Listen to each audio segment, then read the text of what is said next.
부분에만 이상하게 여드름이 계속 난다. 짜잘한 좁쌀 여드름일 때 가장 도움이 많이 됐던 시술이었던 것 같아요. 여드름만 확실히 없애고 싶다. 피부가 견디지 못했던 것 같아요. 땡땡하고 아픈 여드름이 많이 난다거나. 근데 이거는 최고 수준의 통증이었어요.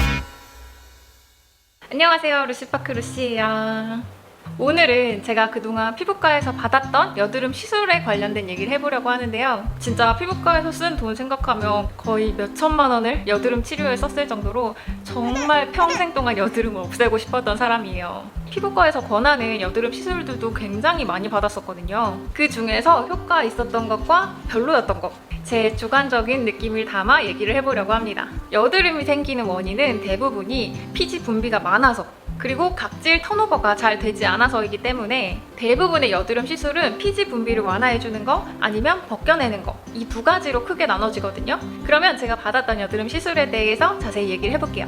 첫 번째, 스킨 스케일링. 피부를 아주 얇게 벗겨내는 필링의 일종으로 보통 압출하고 같이 진행을 합니다. 피부과에 따라서 스케일링이 제스너필이나 쿰스필이나 이런 이름으로 불리기도 하는데, 아하나 바하 같은 필링제 종류를 어떻게 배합했느냐에 따라서 이름이 다른 거고, 제가 개인적으로 느끼는 느낌은 다 비슷비슷했습니다.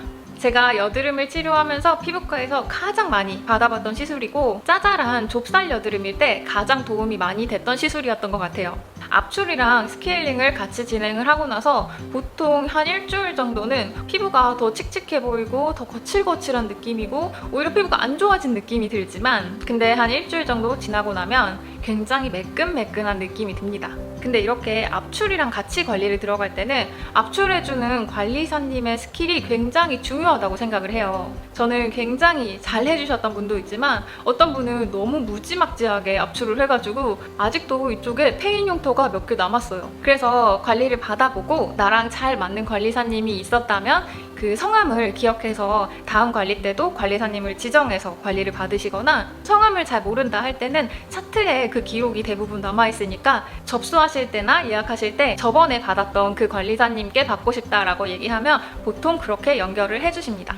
그리고 두 번째, PDT인데요. 피지선을 완화해주는 레이저고, 광흡수제를 얼굴에 펴바르고 나서 레이저를 쐬는 시술이에요. 이 레이저를 쐬는 동안 피지샘이 억제되는 효과가 있고, 그리고 여드름을 약간 살균해주는 효과가 있어요. 제 개인적인 느낌을 말해보자면 통증이 없는 시술인 건 참 좋았지만 효과가 그다지, 이게 좁쌀이 많을 때보다는 경미한 염증성 여드름이 전체적으로 퍼져 있을 때, 이럴 때 효과가 조금 더 좋았던 것 같아요. 피지 분비가 너무 많이 돼서 여드름이 잘 나는 분들한테 피지 분비 억제제, 먹는 약을 처방하기도 하잖아요. 이 PDT 종류들은 그렇게 먹는 약을 드시기 어려운 분들한테 많이 추천을 하는 것 같고, 그리고 통증이 아예 없다고 얘기해도 무방할 만큼 거의 없기 때문에 통증이 무서운 분한테도 많이 추천을 하는 것 같습니다. 비슷한 원리의 레이저들이 그 후에도 많이 나왔는데, 뭐 네오빔이나 골드 PTT 같은 시술들도 저도 받아봤거든요. 근데 다 느낌은 비슷비슷했습니다. 그리고 세 번째, 아그네스. 제가 시술 받고 나서 너무 신기해가지고 영상도 따로 만들었던 시술인데요. 얇은 바늘을 진피층까지 삽입해서 거기다가 고주파를 싸가지고 피지선을 파괴해버리는 시술이에요. PDT 같은 거는 전체적으로 시술을 하기 때문에 여드름이 부분적으로 있는 분들, 그런 분들은 여드름이 없는 부분까지도 덩달아 건조해지기도 하는데, 이런 아그네스 같은 니드를 이용해서 하는 시술은 부분적으로 선택적으로 여드름이 있는 부분에만 시술을 할 수 있어서 그것도 장점인 것 같아요. 피지선을 파괴해버리기 때문에 재발률이 현저히 낮다고 해요. 근데 우리가 피부에 모공수를 하나하나 세기가 어렵듯이 피지선이 몇 개만 있는 것도 아니고, 그리고 여드름이 여기 났다고 해서 그 옆에 또 나지 말라는 법이 없기 때문에 안 찌른 부분에는 또 여드름이 날 수 있는 거예요. 그래서 제 생각에는 여드름이 전체적으로 퍼져 있는 분이 이 시술을 받기는 조금 효과가 없다고 느끼실 수도 있을 것 같고, 만약에 그런 분한테는 아그네스로 여드름 부위를 선택적으로 치료를 하고 다른 PDT나 네오빔 같은 거 전체적으로 병행을 해가지고 다른 부위에 또 여드름이 발생하지 않도록 시술을 한다고 합니다. 저 개인적으로 아그네스는 부분적으로 그리고 만성적으로 그 부분에만 이상하게 여드름이 계속 난다 하는 분들한테는 진짜 추천하고 싶은 시술이에요. 저는 여러분들도 아시겠지만 이 턱선 부분에만 집중적으로 계속 나서 이 부분에 아그네스 시술을 딱 한 번 받았었거든요. 근데 딱 한 번의 시술만으로도 저는 꽤 효과를 많이 봤다고 생각합니다. 그리고 네 번째, 시크릿. 얇은 바늘을 삽입해서 하는 아그네스랑 굉장히 비슷한 시술입니다. 원래는 이 시크릿이 프락셀 같은 종류였어요. 모공이나 주름이나 흉터 완화 같은데 효과가 좋은. 근데 프락셀처럼 홍조가 오래 가거나 딱지가 않거나 이러지 않아서 좋은. 초기에는 이렇게 시크릿이 니들이 25개짜리로만 나와서 프락셀 계열로 분류가 됐었지만 지금은 니들 종류가 다양하게 나오기 때문에 이렇게 선택적으로 피지선을 공격하는 게 가능해진 거예요. 그래서 아그네스처럼 니들을 찌른 다음에 고주파를 쏘는 이런 방식으로 시술이 가능해졌어요. 그럼 시크릿 하면 되지 왜 아그네스예요? 하실 텐데 둘 다 해본 개인적인 의견으로는 여드름을 죽이는 효과는 아그네스가 훨씬 강한 느낌이었어요. 그 대신 아그네스는 여드름만 개선시켜주는 느낌이고 시크릿은 여드름에도 효과가 있지만 모공이나 주름이나 얕은 흉터 같은 거 이런 전반적인 피부 상태가 같이 좋아진 것 같은 느낌이 들었거든요. 아그네스는 여드름을 죽이는 효과는 강하지만 시술 후에 색소 침착이나 흉터 같은 걸 남기기도 하는데 시크릿은 그런 문제도 함께 개선시켜줄 수 있다 보니까 어떤 피부과에서는 아그네스랑 시크릿을 세트로 같이 권하기도 하더라고요.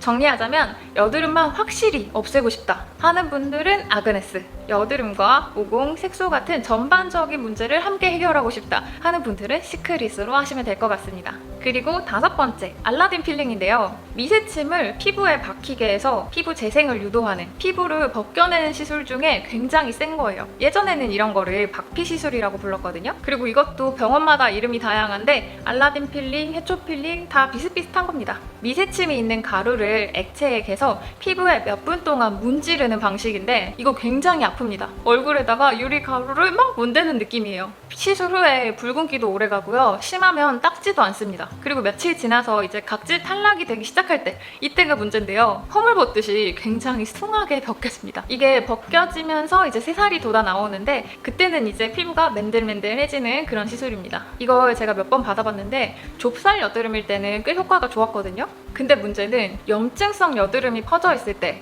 피부과에서 권하길래 받았다가 진짜 부작용이 세게 왔어요. 염증은 오히려 전체적으로 더 번지고 진물 나고 홍조도 진짜 오래 갔어요. 지금 생각해보면 제가 염증을 오래 앓았던 상태라서 피부 장벽이 약해져 있는데 거기다가 막 필링을 받으니까 피부가 견디지 못했던 것 같아요. 이런 강한 필링이 들어갈 때는 벗겨내는 것만 생각하지 말고 그 후에 내 피부가 잘 회복할 수 있는 피부인가, 재생이 될 것인가 이것까지를 생각을 했어야 되는데 그때는 그걸 몰랐던 거죠. 그리고 그렇게 약해져 있는 피부에 알라딘 필링 권한 그 피부과가 정말 잘못됐던 거죠. 지금 누가 한다고 하면 좁쌀 여드름 조금 올라오는 튼튼한 피부라면 전반적인 피부 개선을 위해서 몇 개월이나 한 1년에 한 번씩 하는 거는 추천하고 싶고 염증이 있는 상태거나 장벽이 약해져 있는 피부라면 절대 받으면 안 된다고 말리고 싶어요. 제가 등드름 영상에서도 이런 필링을 보여드렸었는데 바디에는 진짜 추천합니다. 특히 등 같은 경우는 피부가 두껍고 튼튼한 편이기 때문에 부작용이 생길 확률이 많이 적어요. 그치만 혹시 염증이 있거나 장벽이 약해져 있는 상태라면 아무리 바디 피부라고 해도 하지 않는 걸 추천해드립니다. 그리고 여섯 번째, 아쿠아필. 기기로 피지를 흡착하고 수분을 채워주는 방식이에요. 물을 피부에 쏘는 느낌이라서 굉장히 상쾌하고 시원한 느낌이 들고 통증이 전혀 없다고 해도 무방할 정도로 굉장히 순한 시술입니다.